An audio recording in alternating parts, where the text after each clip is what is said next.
Good Sunday morning. This is Scott Passmore, the senior minister of Central Christian Church in downtown San Antonio.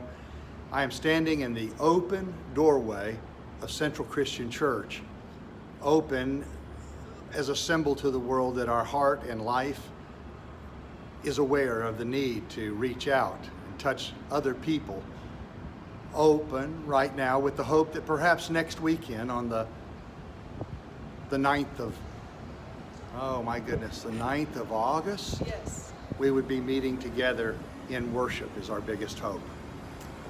The 14th, the 15th, the 16th chapter of Matthew's Gospel tells a fascinating story. We highlighted in the 14th chapter of Matthew's Gospel, chapter 14, verses 13 through 21, the feeding of the 5,000. It was a wonderful scene. And then later in the 15th chapter, beginning with the 32nd verse, is another story of a feeding of a mass, this time 4,000 people.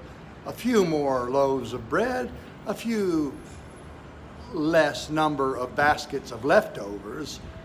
And then the 16th chapter, Caesarea Philippi and Simon Peter's confession of faith that you are the Christ, and the blessing that he received from Jesus. And then just a few verses later, as Jesus is explaining his death, his trial, Simon Peter tries to forbid it, and Jesus gives his strongest rebuke ever. Earlier in the scripture story, Jesus had to remind the disciples, after the miracle of feeding 5,000, after the miracle of feeding 4,000, the disciples were worried that they did not have enough bread. And Jesus said, remember the miracles. Remember. Sometimes we forget the miraculous ways that God has worked in our lives in the past, the miraculous ways that God will work in our lives. Albert Einstein is known for saying, the way I see it, you have two ways to live your life. The one as if no miracles exist, and the other as though everything is a miracle. Everything is a miracle.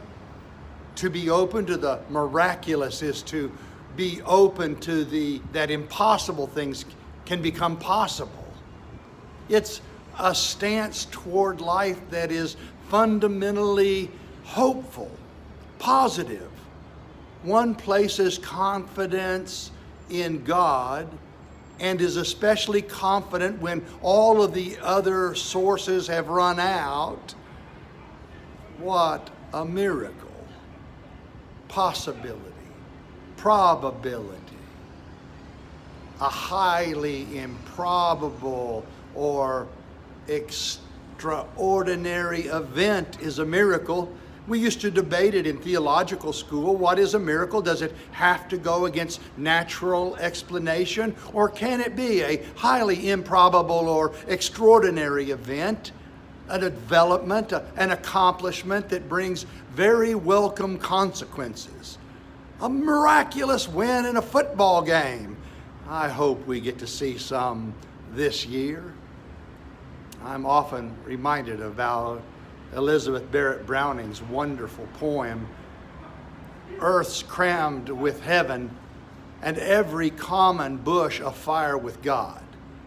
But only those who see take off their shoes.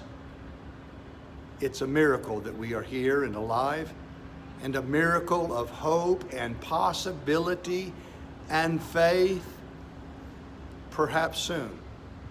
Next Sunday, we may be able to meet again if our numbers continue to improve in our community health, and we will celebrate in fellowship again together. If not then, a miracle. We will look forward with hope, with faith, with love. Thank you for letting me share today.